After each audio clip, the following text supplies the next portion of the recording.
Tenemos el placer de presentar al doctor Carmelo Dueña, médico especialista en neumología, cuidado crítico, ampliamente conocido en nuestra ciudad. Ha sido nuestro profesor, nuestro asesor, nuestro orientador, nuestra guía en todo lo relacionado con cuidado crítico.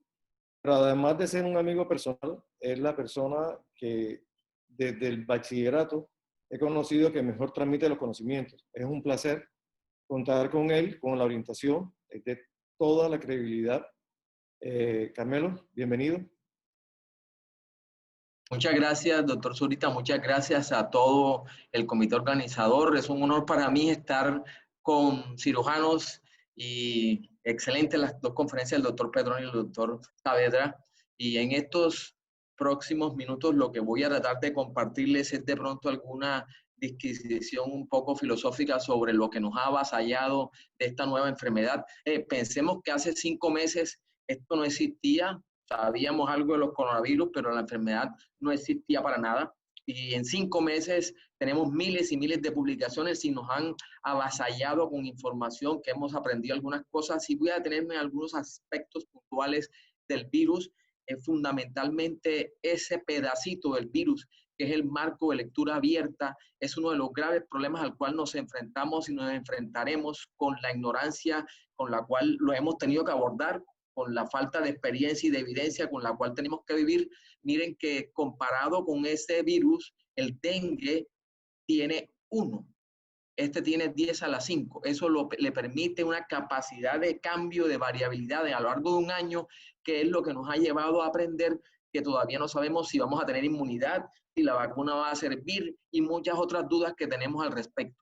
Obviamente sabemos mucha información sobre el virus, pero nos han avasallado con otras informaciones en cuanto a que no es una neumonía, y yo soy neumólogo y me tocó pensar que iba a tocar volver a estudiar neumología, pero claramente desde las publicaciones de hace muchos años de Tillotson tenemos que saber que es una neumonía, y en este punto evidenciar que la neumonía es tan difícil de diagnosticar que incluso en autopsias en pacientes críticos es probablemente la patología más difícil de definir.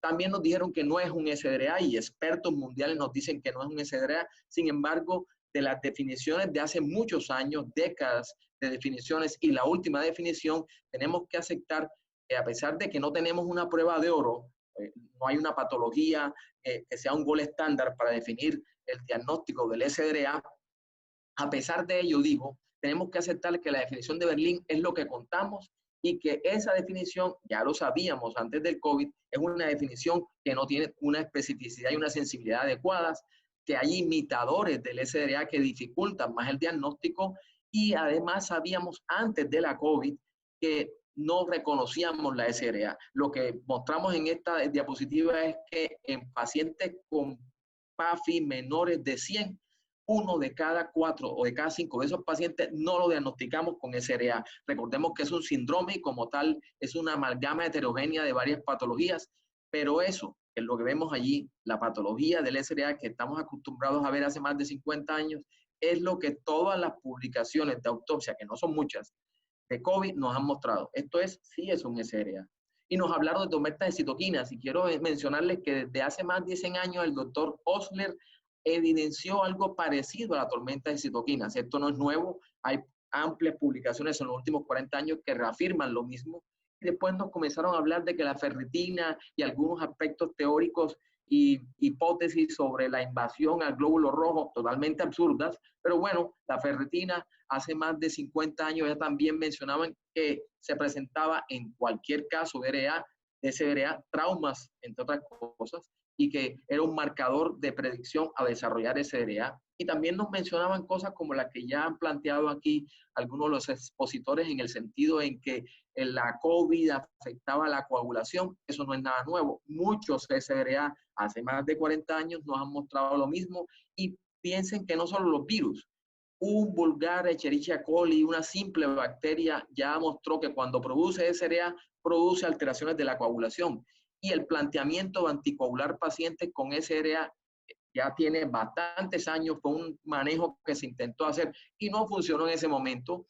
Y también, igual que con la COVID, los pacientes con SRA ingresan a cuidado intensivo en falla respiratoria, pero no mueren de falla respiratoria, y esto hay que considerarlo porque el manejo ventilatorio, el mal manejo ventilatorio, el inadecuado uso del ventilador puede llevar a la muerte del paciente por lo que se ha denominado lesión pulmonar inducida por ventilador.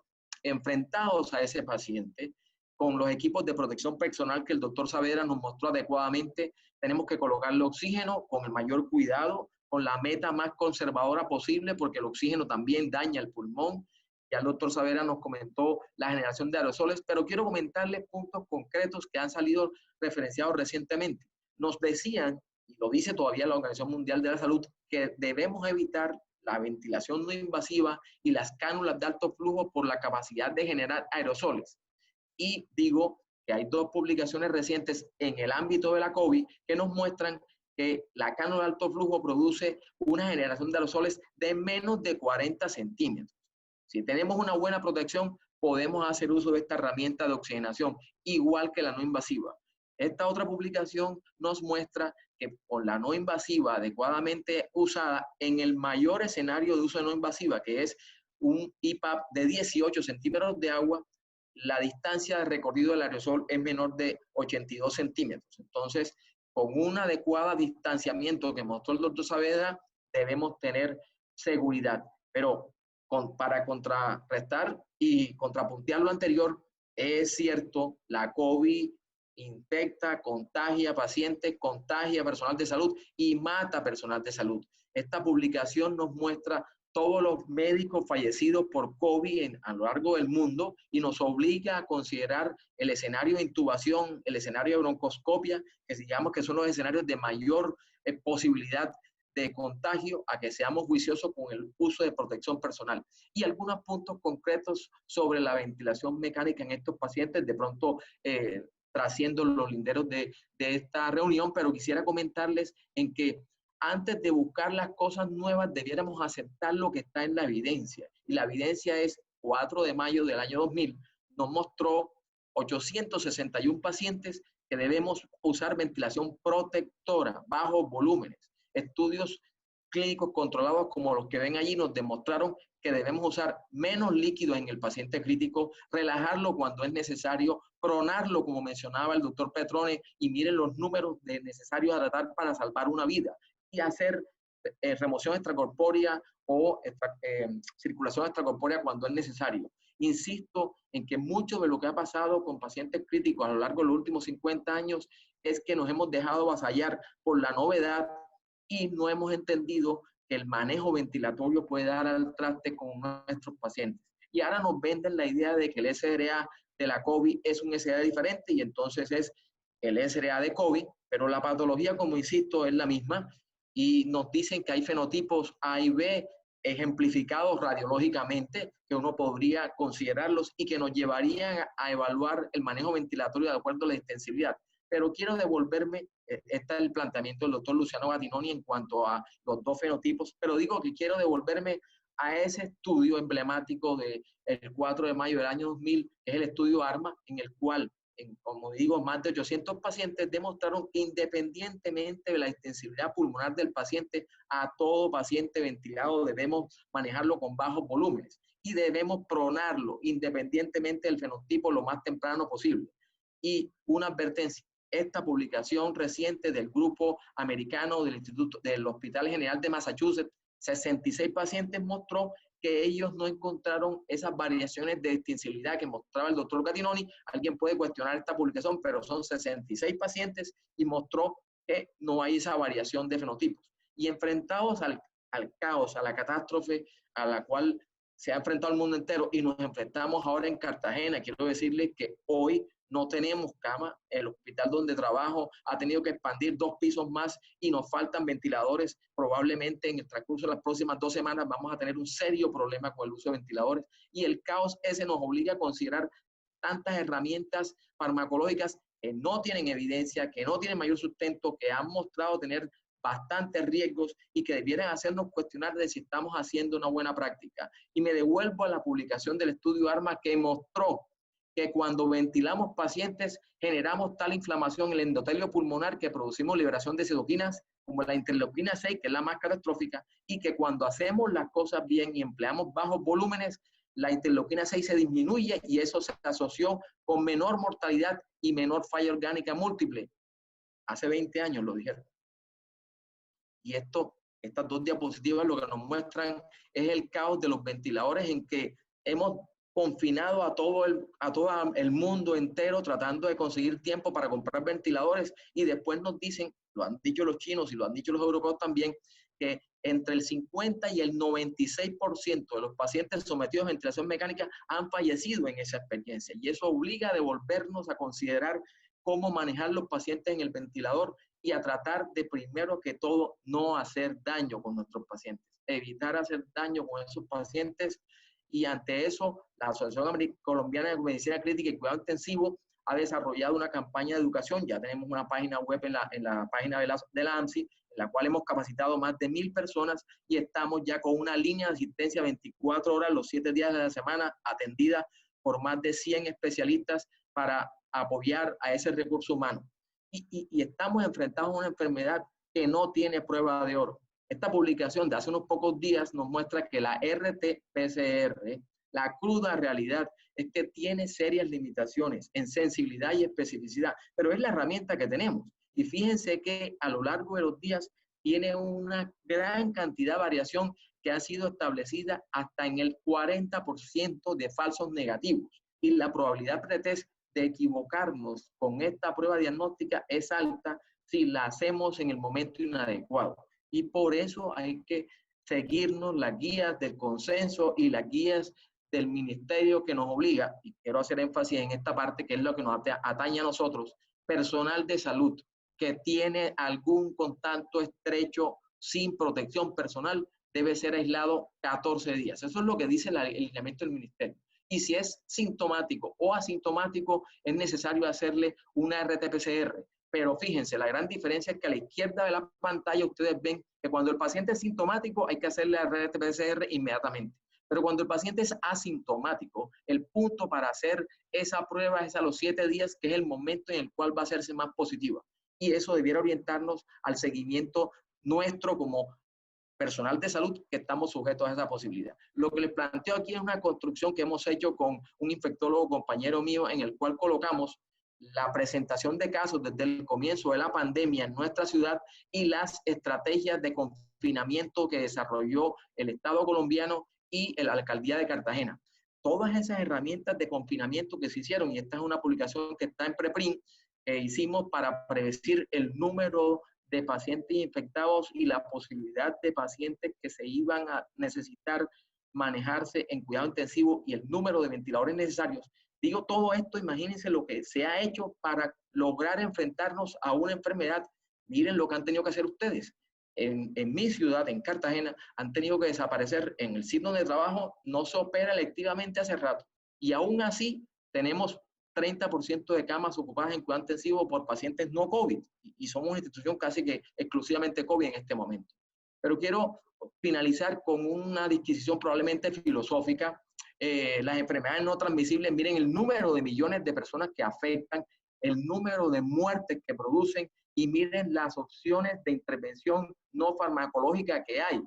Y tiene que ver con la calidad de vida. Preguntémonos, como dijo el doctor Alejandro Gaviria hace un tiempo, fíjense todo lo que ha pasado con el confinamiento. Probablemente ustedes han escuchado los cuestionamientos desde la sociedad civil en cuanto a que se ha afectado el derecho a la movilidad, a la libertad, al trabajo, para lograr confinarnos y enfrentar la pandemia. Yo no digo que eso haya estado mal hecho, pero lo que planteo es el costo-efectividad de algunas medidas y que probablemente el doctor Gaviria, cuando planteó una medida sencilla, acabar con las bebidas azucaradas. Imagínense lo que hubiéramos podido lograr si lográramos eso, o si, estos son cifras colombianas, en Colombia, todas las muertes que se producen por enfermedades no transmisibles, que lo que requerirían de pronto es que el Estado hubiera decidido, así como decidió confinarnos, que no comiéramos tanta sal, que no tomáramos tanta azúcar, que hiciéramos dieta, que no subiéramos de peso, que nos obligara a hacer ejercicio diariamente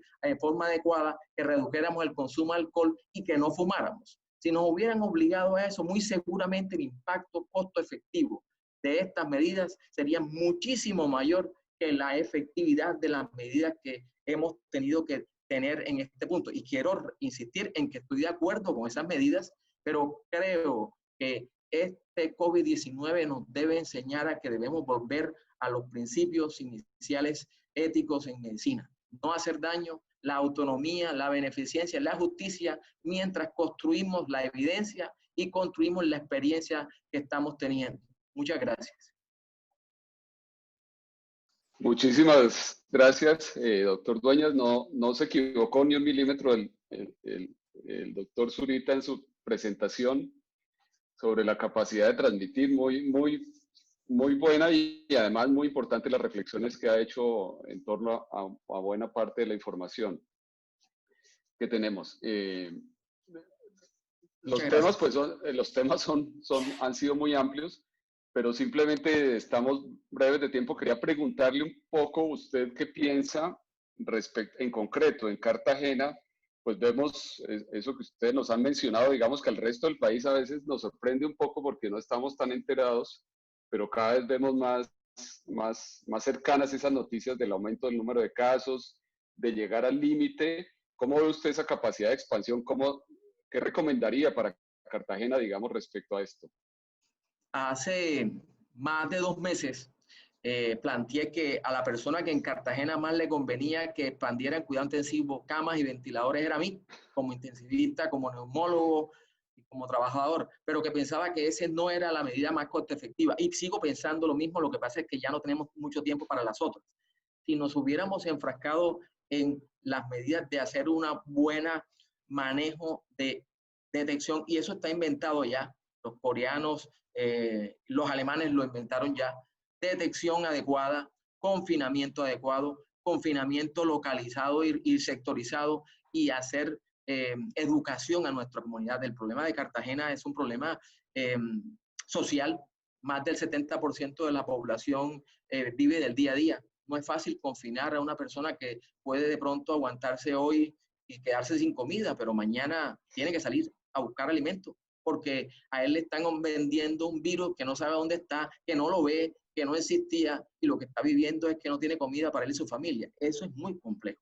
Ese es un punto fundamental. Los otros puntos son que probablemente faltó equipo de protección personal inicialmente para el recurso médico, y eso limitó la atención de algunos pacientes. Y ahora lo que nos queda es que entiendo que el ministro de Salud está en este momento en Cartagena, ya articuló la atención de IPS y EPS, y se ha trazado un plan para abordar esa atención desde la óptica de EPS, IPS y del DADI, que es el ente territorial, y con eso poder lograr detectar más. Estamos tratando de detectar 1.000 pacientes día, ese es el objetivo ahora con 2 laboratorios en la ciudad, de confinar los pacientes fuera de su casa, porque el mayor problema ha sido que los pacientes infectados y contagiados no han hecho la cuarentena adecuada y han generado mayor contagio, y probablemente confinar pacientes en otras áreas diferentes a un hospital para liberar las camas hospitalarias.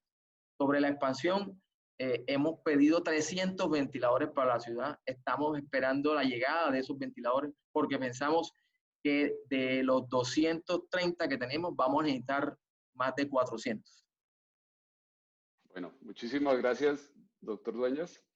Muy concretos los conceptos y muy claros, muy amable. Me alegró además ver en su diapositiva 2 compañeros de una experiencia, un experimento de epidemiología clínica que hubo entre la Universidad Nacional y la Universidad de Cartagena, y vivimos orgullosos de ellos, que son investigadores importantes, el doctor Rojas y el Correcto, doctor... sí, señor. Bueno, muchas gracias. Muchas gracias.